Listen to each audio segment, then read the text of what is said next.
السلام علیکم برادران اسلام، بھائی بزرگوں، دوستوں، میرے عزیز ساتھیوں، آج میں حضور صلی اللہ علیہ وسلم کا ارشاد جس کا کھانا حرام ہو لینا حرام، میں وہ سنانے جا رہا ہوں واقعہ۔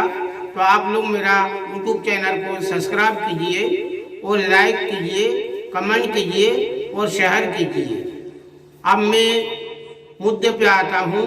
نبی اکرم صلی اللہ علیہ وسلم کا ارشاد ہے کہ اللہ تعالی شانہ پاک ہے اور خود پاک ہی مال قبول فرماتے ہیں۔ مسلمانوں کو اسی چیز کا حکم دیا جس کا آپ نے رسولوں کو حکم فرمایا۔ چنانچہ کلام پاک میں ارشاد ہے، بسم اللہ الرحمن الرحیم، یا ایھا الرسول کلوا من الطیبات واعملوا صالحا انی بما تعملون علیم۔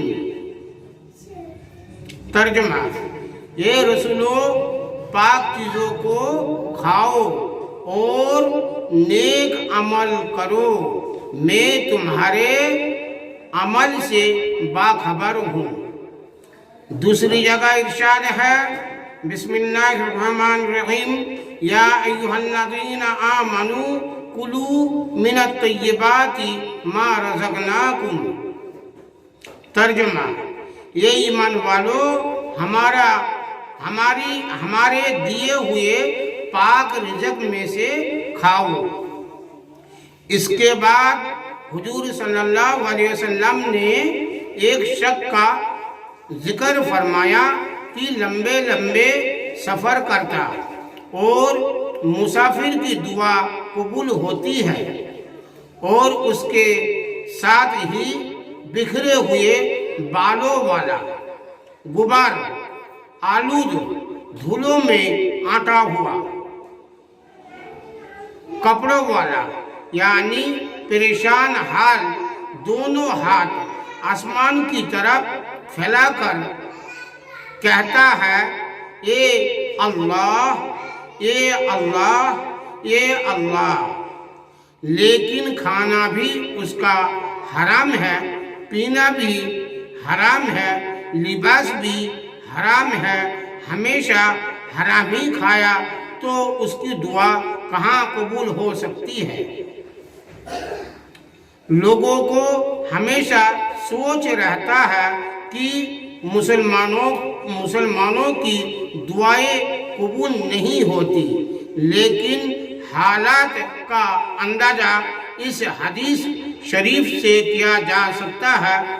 اگرچہ اللہ جل شانہ اپنے فضل سے کبھی کافر کی بھی دعا قبول فرما لیتے ہیں کہ فاسق کی، لیکن متقی کی دعا اصل چیز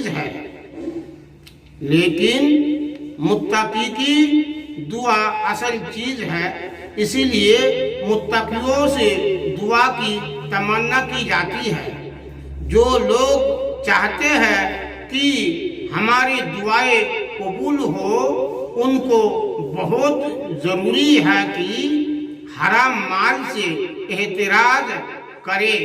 اور ایسا کون ہے جو چاہتا ہے کہ میرا دعا قبول نہ ہو؟ تو دعا قبول تبھی ہوگا جب آپ لوگ عقل حلال، سچ کے مقابل حلال کھانا، سچ بولنا، یہ سب سے بڑا عمل ہے۔ اس کا جب تک آپ پابند نہیں ہوں گے تو آپ لوگ یا ہم بھی، کوئی بھی دعا پروردگار عالم سے اگر دعا مانگے تو زبان ہمارا ناپاک ہے، لباس ناپاک ہے، کپڑا ناپاک ہے، تو سب چیز اگر ہمارا ناپاک ہے تو ہمارا دعا کہاں سے قبول ہوگا؟